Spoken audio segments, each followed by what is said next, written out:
Esta conferencia iba a darla Monseñor Nicolás López, arzobispo de Santo Domingo, mi vicepresidente del CELAM. Por la visita a Límena no pudo acompañarnos como lo hizo el año pasado.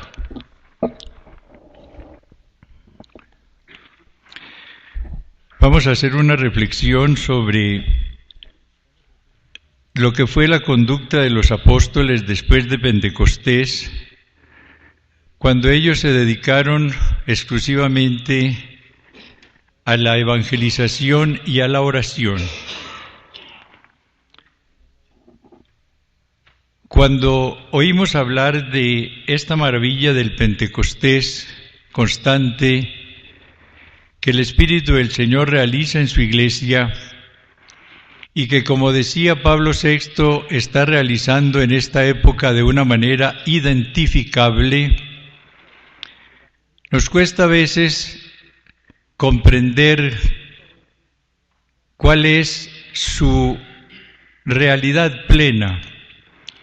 Ayer oímos la magnífica exposición del Padre Salvador. Yo creo que podríamos simplificar esta experiencia diciendo que consiste en que por bondad suya este Espíritu del Señor baje de la mente al corazón. Los apóstoles tenían ya el Espíritu Santo en sus mentes. Leemos en los últimos capítulos de San Juan las reiteradas alusiones que hace el Señor Jesús acerca de la acción del Divino Espíritu. Él os enseñará todo, Él será el nuevo Consolador, Él convencerá al mundo del pecado. Ellos tenían ya una noción muy clara del Espíritu, lo tenían en su mente. ¿Qué sucedió el día de Pentecostés? Que bajó a sus corazones y tuvieron la experiencia profunda de su presencia y de su acción en sus vidas. La primera autoridad tal vez que hay actualmente en el mundo en neumatología es Heriberto Millen, el gran teólogo alemán. Este gran profesor oyó hablar de esta renovación en el espíritu y durante unas vacaciones viajó a Estados Unidos y en una de sus universidades hizo el que ayer se nos llamó Seminario de Vida en el Espíritu. Al final de esa experiencia, cuando él pidió que oraran por él para experimentar esta efusión del Espíritu, dijo en unas declaraciones que dio para la revista New Covenant lo siguiente: durante 15 años, los de su profesorado, el Espíritu Santo había estado en mi mente, ahora ha bajado a mi corazón. ¡Qué cambio tan grande! Y cómo quisiera yo que todos ustedes lo tuviesen. Miren, lo que estamos viendo en la renovación espiritual carismática es esto. Las personas de toda clase, jóvenes, campesinos, religiosas, sacerdotes, profesionales, están recibiendo esa gracia especial, tienen un encuentro personal y vivo con Jesús resucitado. Están diciendo que Cristo ha entrado en sus vidas. Dicen una frase que a veces nos desconcierta: yo encontré ya a Jesús. Y lo que quieren decir es eso, que ese Jesús que estaba en sus mentes a través de todo lo que habían estudiado y oído, por una gracia del Espíritu ha bajado a sus corazones, han tenido la experiencia de su presencia. Y esto es lo que empieza a dar el cambio, a producir el cambio de vida. Pero en este bautismo en el Espíritu, en esta efusión, en este Pentecostés, como queramos llamarlo, hay dos frutos que aparecen en todas las personas. El primero es el gran amor a la oración en todas sus formas, y el segundo el deseo de estudiar, pero con ojos de fe, con ojos limpios, la palabra del Señor. Y es precisamente esto lo que vemos en el capítulo 6 de los Hechos de los Apóstoles. Vamos a leer el pasaje y luego haremos unas reflexiones acerca de su contenido. Por aquellos días, al multiplicarse los discípulos, hubo quejas de los helenistas contra los hebreos, porque sus viudas eran desatendidas en la asistencia cotidiana. Los 12 convocaron la asamblea de los discípulos y dijeron: «¿No parece bien que nosotros abandonemos la palabra de Dios por servir a las mesas?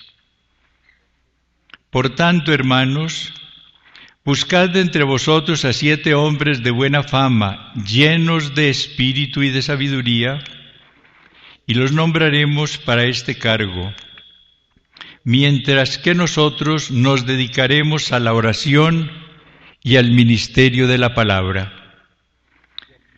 Pareció bien la propuesta a toda la asamblea, y escogieron a los 7 cuyos nombres ya conocemos. Y termina el texto: la palabra de Dios iba creciendo en Jerusalén. Allí se multiplicó considerablemente el número de los discípulos y multitud de sacerdotes iban aceptando la fe. Después de Pentecostés, los apóstoles estuvieron siempre guiados por el Espíritu del Señor. Pentecostés, nos decían ayer, no es un término, sino el comienzo de una nueva vida.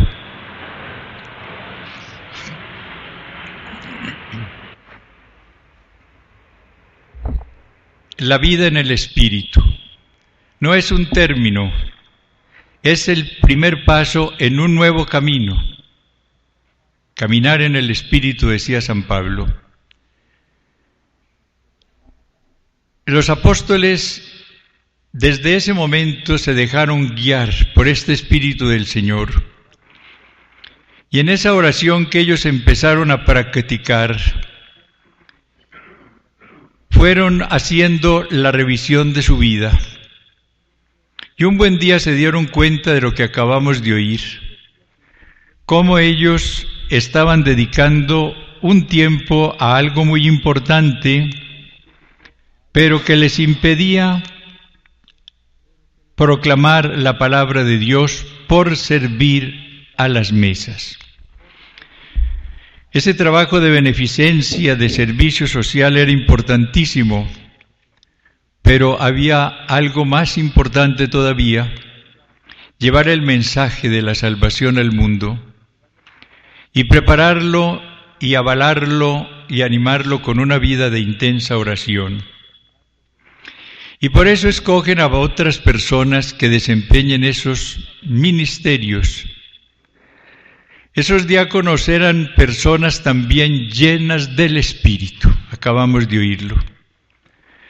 Porque esta primera comunidad, la que siguió a Pentecostés, estaba llena del Espíritu del Señor. Nosotros en este retiro estamos haciendo todos una profunda revisión de vida personal. A la luz de la palabra del Señor que hemos oído, estamos dando un vistazo a nuestro ministerio episcopal y estamos encontrando aciertos y seguramente también deficiencias. Y yo creo que la pregunta que debemos formularnos en esta mañana debe ser esa: ¿hasta dónde parte de nuestro ministerio lo dedicamos a tareas que pueden ser realizadas por otras personas, por diáconos, por laicos, por religiosas o religiosos? y hasta dónde no nos hemos concentrado de una manera total a la oración, a un trato muy íntimo y frecuente con el Señor y a una tarea de evangelización, de esa evangelización de la cual se nos ha hablado tanto durante nuestros años de ministerio episcopal. Esta revisión de vida para nosotros será utilísima y es bueno que la hagamos no solamente hoy, sino cuando regresemos a nuestros lugares de trabajo y examinemos a qué dedicamos nuestro tiempo. Yo creo que una de las preocupaciones nuestras como obispos debe ser esa, revisar el empleo del tiempo. Y cuando hablemos a los sacerdotes, pidámosle también eso, que revisen el empleo de su tiempo. Yo creo que si todo el clero se dedicase a la evangelización, a la oración, el mundo cambiaría. Pero la realidad es que mucho sacerdote está dedicado a tareas de enseñanza, a tareas de índole un poco temporal, con muy buena intención, claro está, pero se está dejando lo principal. Las palabras que encontramos en el Evangelio de San Lucas, en el capítulo 10, versículo 38, deben ser siempre norma para todos nosotros. María escoge la mejor parte porque se postra a los pies del Señor para escuchar su palabra. Y Marta, la que se dedica afanosamente a atender al Señor de una manera temporal, no ha tenido la claridad de su hermana. Esta revisión de vida la haremos seguramente con la luz del Espíritu y será muy benéfica para todos nosotros. Ellos se dedicaron, vamos a tratar en primer lugar el punto de la evangelización, se dedicaron a llevar la palabra del Señor a toda la comunidad. Ellos habían recibido esa misión del Señor, enseñar a guardar lo que Él había enseñado. ¿Cuál es el centro, los elementos esenciales de esa evangelización que ellos realizan? Ellos realizan ante todo la evangelización del reino, el reino de Dios y el reino de Jesús. Los hechos empiezan diciéndonos que el Señor Jesús durante esos 40 días les hablaba a sus apóstoles del reino de Dios, acerca de lo referente al reino de Dios. Hechos 1:3.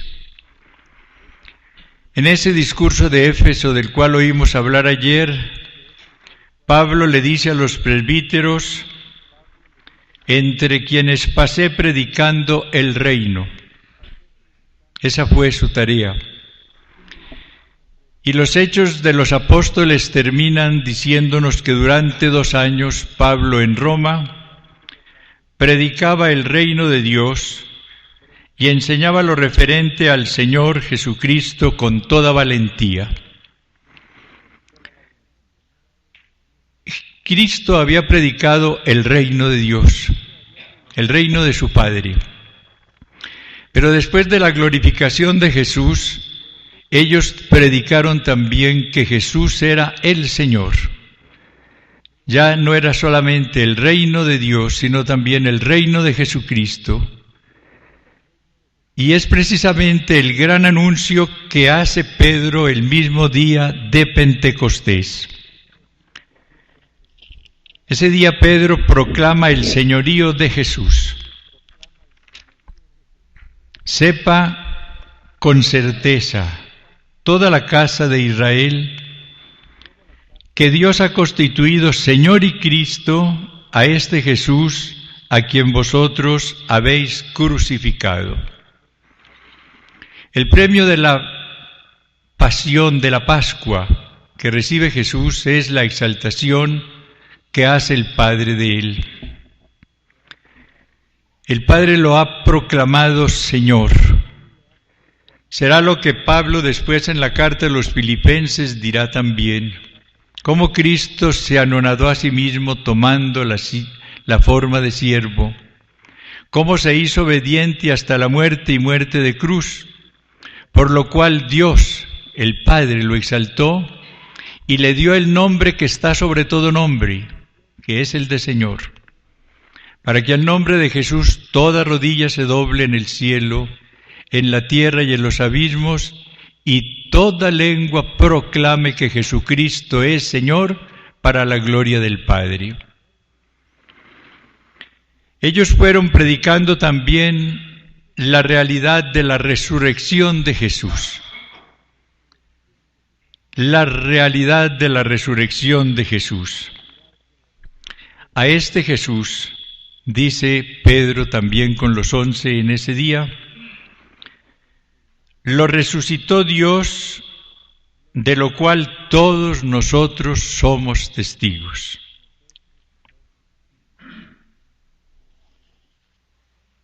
Yo creo que la gran novedad, si podemos hablar de novedad de esta renovación espiritual, es esta conciencia que estamos tomando de la realidad de la resurrección de Jesús, de un Jesús vivo. A veces espiritualmente, no con la fórmula, nos quedamos en un Jesucristo crucificado y muerto, pero como que no vivimos la realidad de su resurrección. Y lo que el mundo está experimentando en todas partes es esa vivencia maravillosa. Un Jesucristo que resucitó y vive con nosotros. Estaré con vosotros todos los días. Un Jesucristo que es el mismo ayer, hoy y siempre. Un Jesús cuya presencia amorosa estamos experimentando en nuestras vidas, sobre todo a través de la oración, de la cual hablaremos después. Cuando las gentes sencillas, los jóvenes, los universitarios nos digan, Señor Obispo, estoy feliz, he encontrado a Cristo, Cristo vive, gocemos con esa afirmación, porque se trata de una gran realidad. Cristo vivo no es una idea para ellos ya, es una experiencia. Es el encuentro personal, vivo, con ese Señor resucitado. No sé si ustedes habrán caído en cuenta de esto. Cuando Juan Pablo II vino a América, con motivo de la reunión del episcopado en Puebla para hablar de la evangelización, dio comienzo a todo su magisterio con esa afirmación en la Catedral de Santo Domingo que ya citamos, el encuentro personal con Jesús resucitado. Y después de todos los discursos que pronunció, hizo 2 catequesis en Roma al regresar, y en ellas insistió sobre esa idea, que no hay verdadera evangelización si ésta no termina con el encuentro personal con el resucitado. Y esto es importantísimo para nosotros. Porque claro, será muy útil que prediquemos todo el mensaje del Señor, pero si no conseguimos que las personas tengan su encuentro con Jesús resucitado, esta evangelización se convertirá en erudición, pero no cambiará las vidas. Otro elemento de esta evangelización es Jesús es el Salvador. En Hechos 15:31 encontramos estas palabras de Pedro: a este Jesús Dios le ha exaltado con su diestra como jefe y Salvador, para conceder a Israel la conversión y el perdón de los pecados. Recuerdan en San Mateo cómo cuando el ángel anuncia a José el misterio de la encarnación del Verbo en el seno de María, su esposa, le dice: le pondrás por nombre Jesús, porque Él salvará al pueblo de sus pecados.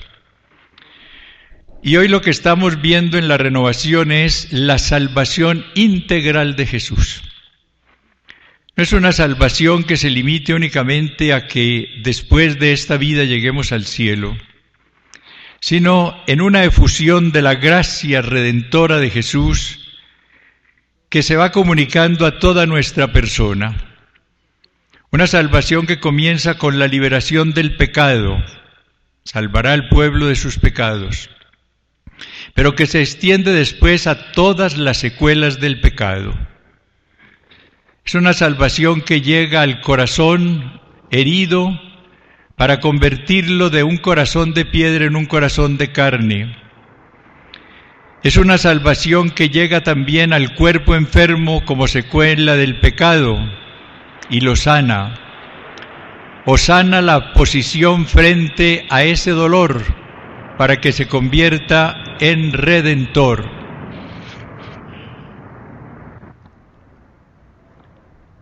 Es una salvación que llega también a la liberación de toda opresión demoníaca. Pasó haciendo el bien y liberando a todos los oprimidos por el diablo, dirá Pedro en el discurso que pronuncia en la casa de Cornelio.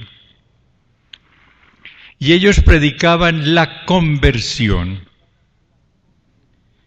Conversión y bautismo para recibir perdón de pecados y enseguida el don del Espíritu.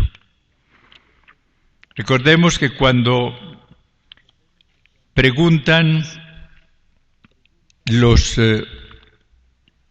oyentes a Pedro y a los 11, ¿qué debemos hacer, hermanos? Pedro les dice: conviértanse lo primero. Reciban el bautismo para el perdón de los pecados y recibiréis el don del Espíritu, porque la promesa dice es para todos cuantos llame el Señor. Una evangelización que no termine en la conversión, pues será únicamente comunicación de conocimientos. Y nosotros tenemos que buscar eso, el encuentro en la conversión sincera del hombre con el Señor, el retorno del pródigo a la casa del Padre. Pero en esta predicación de conversión debemos insistir mucho en la misericordia del Señor. Esas parábolas de la misericordia que encontramos en el capítulo 15 de San Lucas, que son las que tanto convencen a las personas y las atraen para que confíen en el amor del Señor. Una evangelización que no insista en la misericordia del Señor no llevará a la conversión. Yo creo que lo que el hombre descubre con la luz del Espíritu es su miseria, pero frente a ella la misericordia del Señor. San Agustín, cuando comenta aquella escena de la pecadora perdonada por el Señor, la adúltera, termina diciendo que quedaron solos la miseria y la misericordia, la miseria de esa mujer y la misericordia del Señor. Y no olvidemos que tal vez la mejor definición de misericordia es esa: poner el corazón en la miseria. Dios pone su corazón de Padre, su corazón de Salvador en nuestra miseria, cuando con fe nos colocamos con ella delante de Él. Esta evangelización, apenas hay que enunciar las ideas, tuvo tanta eficacia porque estuvo llena del poder del Espíritu. Recibiréis el poder del Espíritu. Hemos oído tanto ese término en estos días. Y vemos cómo el primer querigma, esa primera evangelización de Pedro y de los 11, el día de Pentecostés, llega a compungir a las personas y consigue la conversión de 3.000 almas. En otra segunda intervención, cuando Pedro evangelice en otro momento, después de la curación del tullido, 5.000 personas abrazarán la fe.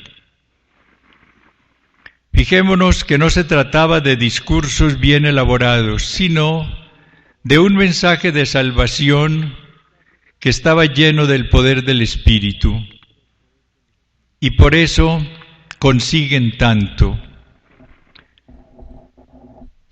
A mí me encanta ver la comparación entre lo que fue la predicación de Pablo en Atenas y luego su predicación en Corinto, para ver el contraste.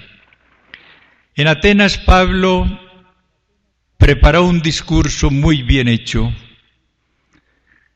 estudió la realidad sociológica de esta gente, estudió la realidad religiosa, fue a la biblioteca y buscó citas, la del poeta Aratos, por ejemplo, somos de la familia de Dios.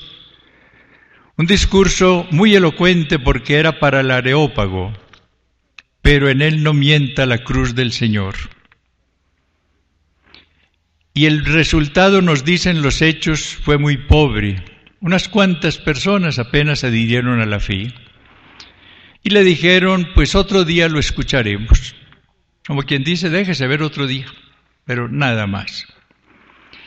Él sale con esta experiencia camino de Corinto, y allí él, ya con esta lección aprendida, dice lo que hemos oído también en estos días, cómo la predicación, dice, llegué a vosotros con temblor, llegó con miedo, y empezó a predicar no con palabras persuasivas de la sabiduría humana, sino con palabras llenas del poder del Espíritu.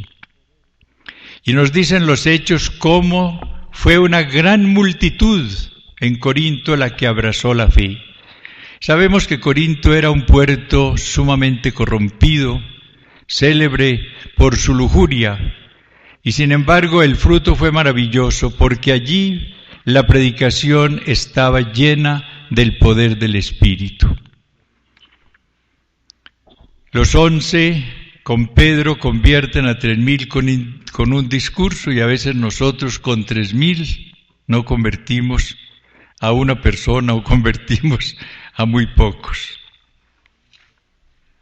Tercero, esta predicación, esta evangelización estuvo acompañada de señales. Yo le recomiendo, con todo respeto, el estudio de los Hechos de los Apóstoles, en donde uno aprende tanto. Y uno de los puntos que ve uno allí con gran claridad precisamente es ese. Cómo los apóstoles, primero cuando estaban con Jesús, recibieron la misión de llevar la buena nueva del reino, de sanar enfermos y de liberar a los que estaban poseídos por el demonio. Y ellos, en su ministerio, experimentaron precisamente esa verdad. La predicación de ellos estuvo acompañada de señales. El Evangelio termina, el de Marcos, diciéndonos que ellos fueron por el mundo predicando, y el Señor colaboraba con ellos con las señales que los acompañaban. O sea que la predicación de los apóstoles estaba acompañada de los signos que el Señor Jesús hacía a través de ellos. Porque los signos no los hacemos nosotros, es el Señor quien los hace a través de nosotros. Y baste citar, por ejemplo, lo siguiente que encontramos en el capítulo 5 de los Hechos, versículos 12 y siguiente. Por manos de los apóstoles se realizaban muchas señales y prodigios en el pueblo. hasta tal punto que incluso sacaban los enfermos a las plazas y los colocaban en lechos y camillas, para que al pasar Pedro, siquiera su sombra cubriese a alguno de ellos.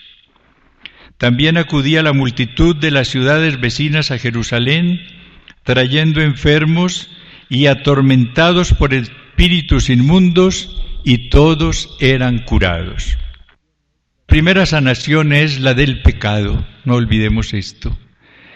Y viene enseguida la sanación interior, la sanación del odio, de los temores, de los complejos. Un campo que la renovación espiritual está estudiando con gran provecho para muchas personas. En el capítulo 61 de Isaías, oímos las palabras que ya se nos leyeron aquí: el Espíritu del Señor está sobre mí, me ha ungido y me ha enviado a sanar los corazones rotos. Jesús no viene solamente a perdonar el pecado, sino a sanar las secuelas de ese pecado, y por eso sana el corazón herido. Corazón en la Biblia es todo el mundo de las emociones, un mundo que está lleno de dolor, de angustia, de temores, de inseguridades, y todo eso lo va sanando el amor del Señor.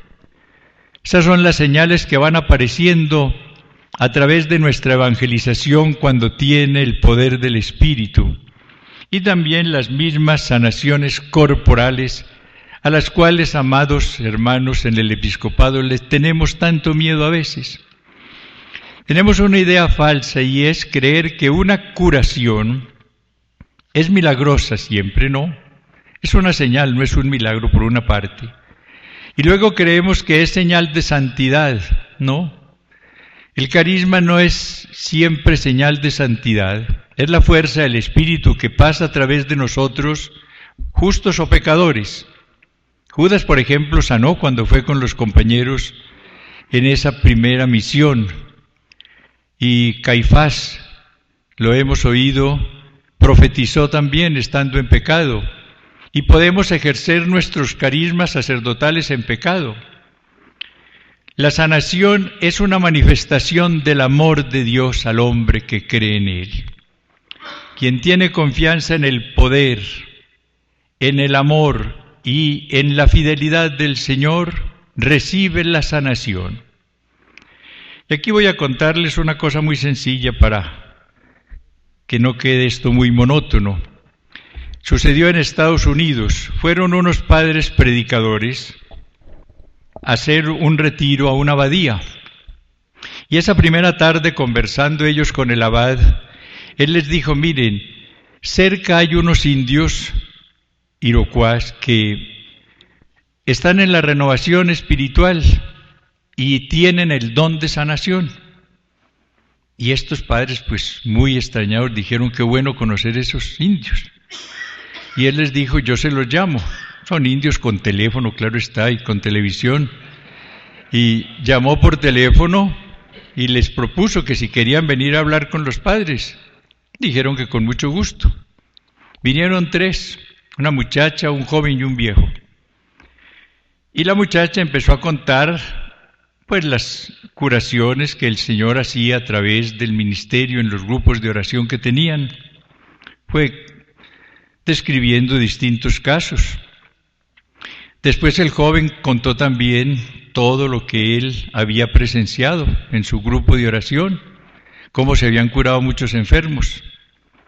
El viejo marrullero, por ser viejo y por ser indio, quedaba callado, y él miraba a los padres a ver qué cara hacían, y veía la desconfianza en muchos de ellos. Y al final les dijo: miren, tengan la bondad de levantar las manos, ¿cuáles de ustedes predican? Y claro, todos, pues eran padres predicadores. Y luego les dijo: levanten la mano los que sanan. ¿Y quién dijo susto? Nadie. Y les hizo la pregunta: ¿cómo es que ustedes predican y no sanan? Y es la pregunta que debemos formularnos. El Señor mandó a los apóstoles a predicar, a sanar enfermos y a liberar a los oprimidos por el demonio. ¿Por qué nosotros únicamente predicamos y no sanamos? Claro que el término es ¿por qué predicamos si no somos canales de sanación del Señor? Porque Él es quien sana.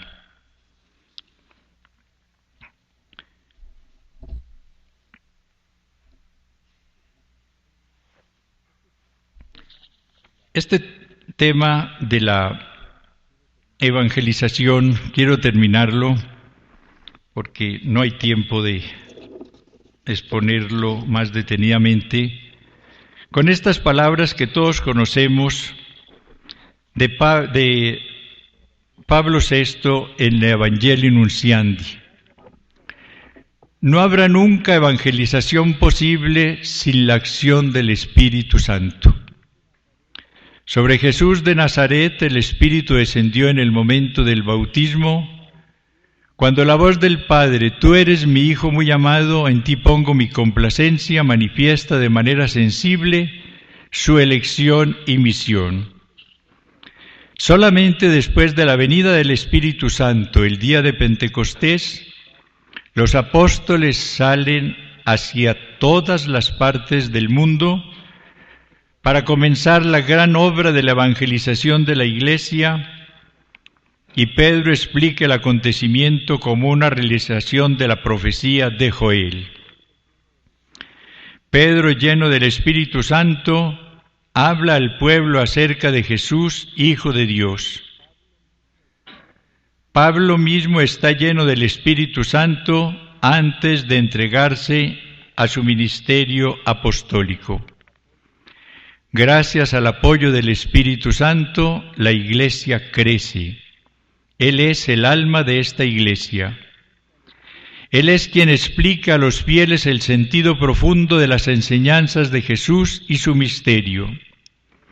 Es Él quien hoy, igual que en los comienzos de la Iglesia, actúa en cada evangelizador que se deja poseer y conducir por Él. Actúa en cada evangelizador que se deja poseer y conducir por Él y pone en los labios las palabras que por sí solo no podría hallar, predisponiendo también el alma del que escucha para hacerla abierta y acogedora de la buena nueva y del reino anunciado. Y termina con estas palabras la cita. Las técnicas de evangelización son buenas, pero ni las más perfeccionadas podrían reemplazar la acción discreta del Espíritu. La preparación más refinada del evangelizador no consigue absolutamente nada sin el Espíritu. Sin él, la dialéctica más convincente es impotente sobre el espíritu de los hombres. Sin él, los esquemas más elaborados sobre bases sociológicas o psicológicas se revelan pronto desprovistas de todo valor. Aquí acabamos de oír algo muy importante, cómo el Espíritu Santo es quien pone primero las palabras en el que va a evangelizar. Ahí en el diálogo que encontramos en los capítulos 3 y 4 del Éxodo del Señor con Moisés, le dice, yo pondré mis palabras en tu boca. Y a Jeremías le dice, yo he puesto mis palabras en tu boca. ¿Qué es entonces el evangelizador, el profeta? Es como lo llama Ageo 2 veces, el mensajero de Dios. Y yo diría también es la trompetica de barro a través de la cual pasa ese mensaje que sale del Señor y llega a los oídos del que va a ser evangelizado. Pero, como dice después el libro de los Hechos, es el Espíritu quien abre el corazón para que acepte la enseñanza de Pablo. O sea, una acción del Espíritu al inicio de la evangelización y al final de la evangelización. Y nosotros solamente instrumentos en sus manos, que si somos dóciles, Él podrá hacer mucho a través de nuestro barro, a través de nuestra miseria. Y el segundo punto es el de la oración.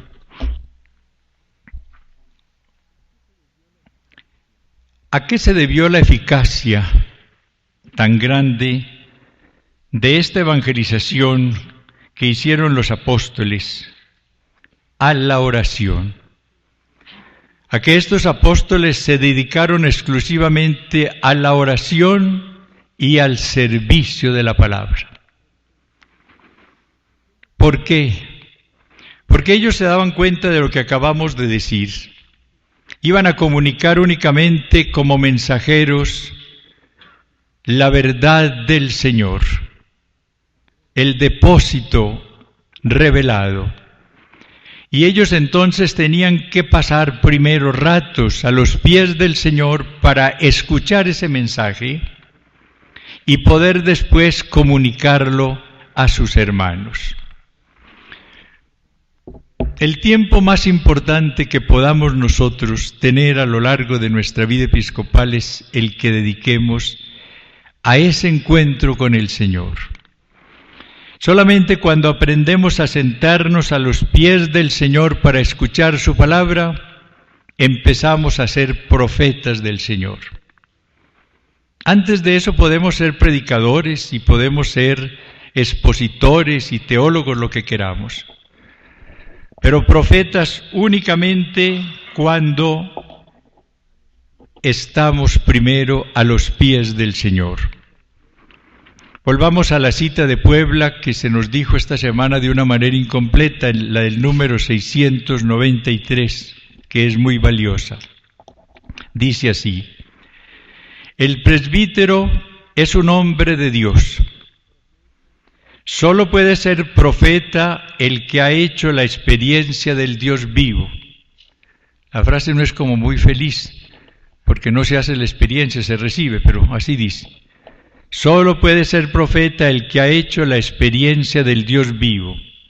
Solo esta experiencia lo hará portador de una palabra poderosa para transformar la vida personal y social de los hombres de acuerdo con el designio del Padre.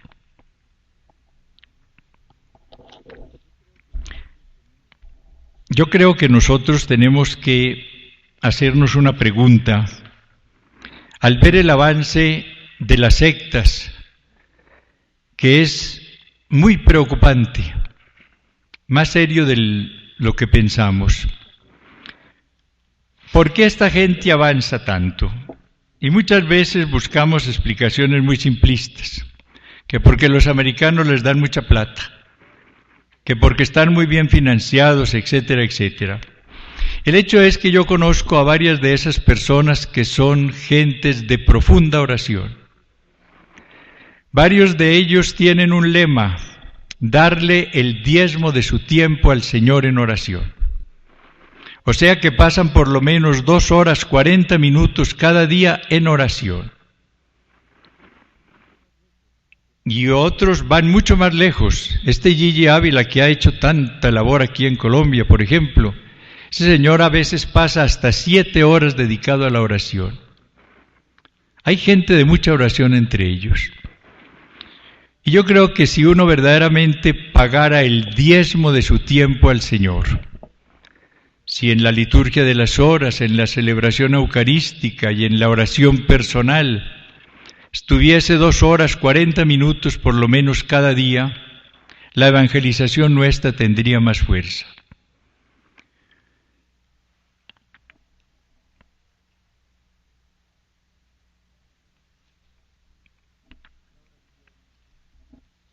La oración es el alma de todo apostolado, lo oímos desde el seminario.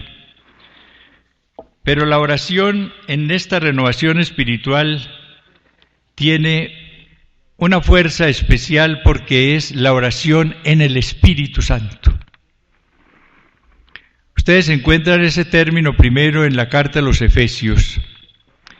Allí dice San Pablo, orando siempre en el Espíritu. Ahora volveremos sobre ese texto. Y Judas en su cartica en el versículo 20 dice, orando en el Espíritu. O sea que lo que estamos descubriendo ahora es la acción del Espíritu Santo en nuestra oración. Primero, el gusto que Él nos da por la oración. Esto es muy importante. A nosotros se nos habla mucho de oración. Yo creo que es el tema tal vez más socorrido. Sin embargo, mientras no tenemos esta apertura al Espíritu, no la amamos. Puede ser que la hagamos por un compromiso, pero es una oración seca, forzada, a veces mirando el reloj, a ver cuánto falta. No es una oración llena de vida, de alegría, porque no la está poniendo el Espíritu en nosotros. Orar en el Espíritu es eso. San Pablo dice en la carta de los Romanos, lo oíamos en la lectura de ayer, cómo el Espíritu viene en ayuda de nuestra debilidad. No sabemos orar como conviene. Y Él viene en ayuda de esa debilidad y ora en nosotros.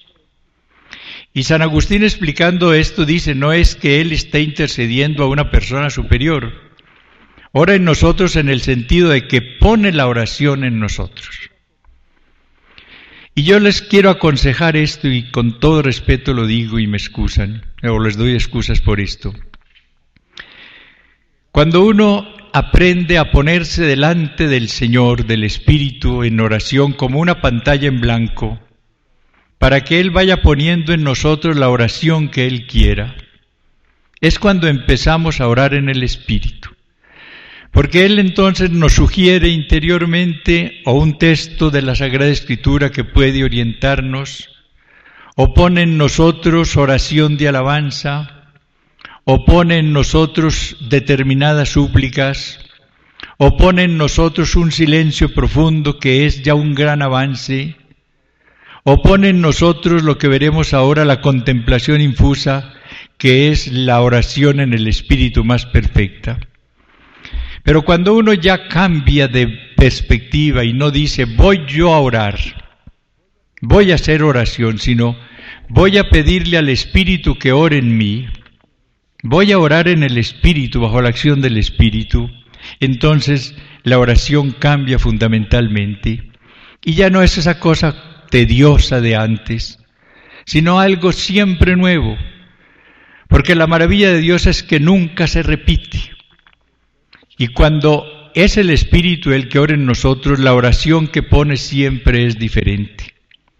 Y se evita la monotonía, la rutina, que es el moho que va acabando con todo lo espiritual. Quiero leer algo de lo que escribió Juan Pablo II en la encíclica Señor y Dador de Vida, Dominum et Vivificante, más cerca precisamente de esta acción del Espíritu en la oración. Dice, entre otras cosas, lo siguiente: el soplo de la vida divina, el Espíritu Santo, en su manera más simple y común, se manifiesta y se hace sentir en la oración.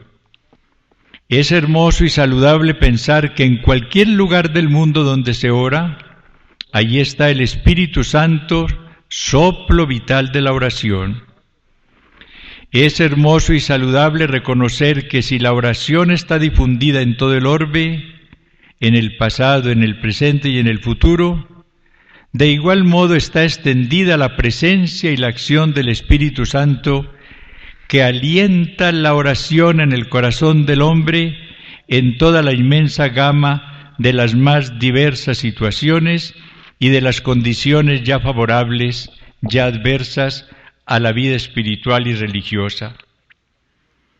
La oración es la revelación de aquel abismo que es el corazón del hombre, una profundidad que es Dios y que solo Dios puede colmar precisamente con el Espíritu Santo.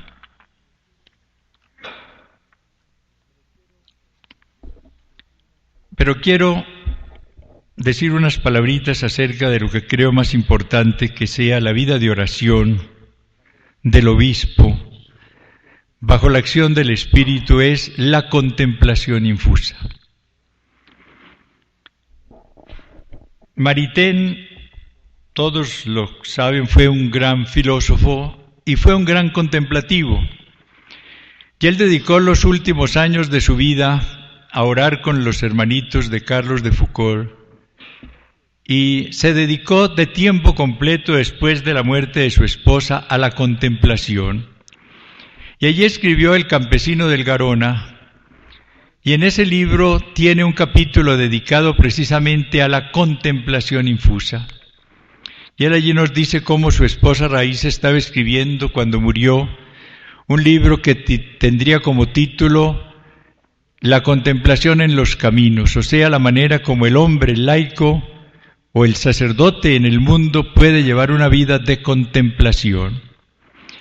Y en ese capítulo da la gran definición de San Gregorio acerca de la contemplación infusa, patideo, padecer a Dios literalmente, porque el contemplativo es el que recibe el peso del amor de Dios. San Pablo nos dice en la carta a los Romanos que el amor es derramado en nuestros corazones por el Espíritu Santo que se nos ha dado. La contemplación infusa es eso, recibir ese peso del amor de Dios que se nos comunica.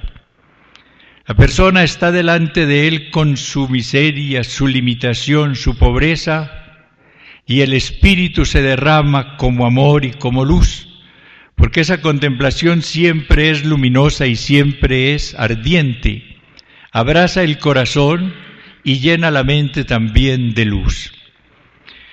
Hay una autora americana, una doctora Ford, ella escribe sobre temas de teología, y en un artículo que publicó sobre este tema de la contemplación dio una definición que me parece admirable. Dice: contemplativos son aquellos en quienes ora Dios. Y esto es eso, porque contemplativo es aquel en quien el Espíritu Santo, que es Dios, pone la oración, pone una claridad, pone una luz, pone un amor, derrama la efusión. Esos son los contemplativos, aquellos en quienes ora Dios. Yo creo que nosotros estamos llamados a esta oración todos, sin duda alguna. Pero para esto necesitamos abrirnos a esa presencia y a esa acción del Divino Espíritu para que Él verdaderamente derrame la oración en nosotros. Si queremos profundizar en ese tema, pues nada mejor que ahora cuando nos acercamos a la celebración del centenario nuevo de San Juan de la Cruz, que meditar toda la doctrina que él tiene sobre este tema en el cántico espiritual y sobre todo en la llama de amor viva. Allí sobre todo le recomiendo la canción tercera del número 32 al 64, donde está lo más profundo que se haya escrito sobre contemplación infusa. Y yo creo que nosotros tenemos que llenarnos de esta alegría de la contemplación para que nuestra vida episcopal esté llena de alegría, llena de entusiasmo, llena de fervor, llena de gozo por la experiencia de ese amor de Dios que se nos derrama en la contemplación infusa. Finalmente quiero recomendar dos cosas muy prácticas. En la oración nosotros aprendemos en la renovación algo muy importante, y es a orar con las personas. Antes de yo conocer esta renovación, pues oía cómo la gente me decía: encomiéndeme al Señor, y yo le decía con mucho gusto. Y a veces recordaba lo que me habían pedido, otras no. Y uno decía: por aquellos que se han encomendado a mis pobres y humildes oraciones, que es la formulita que empleábamos. Pero aprendí después algo muy práctico, y es que uno debe orar con la gente cuando ella viene con sus problemas. Y ensayen esto los que todavía no lo hayan hecho y verán los resultados. Viene o un sacerdote o una religiosa o un laico con sus problemas, con sus dificultades. Uno lo oye, pero después no se limita únicamente a dar consejos, que los da si es el caso, claro está, sino que pasa algo importantísimo: a orar uno de una manera espontánea, de acuerdo con lo que acaba de oír, con esa persona. Y luego la invita, si es el caso, a que ella también ore. Y hay que ver los beneficios tan grandes que se consiguen cuando uno ora con la gente. Y sobre todo cuando uno ora con sus sacerdotes. Cuando uno tiene un problema con alguno de ellos, y después de oír, de dialogar, de aconsejar, termina orando con ese sacerdote, se consiguen muchos beneficios. Y finalmente recomendarle los grupos de oración. Una de las riquezas que tenemos actualmente en esta renovación que el Espíritu está haciendo en la Iglesia son los grupos de oración.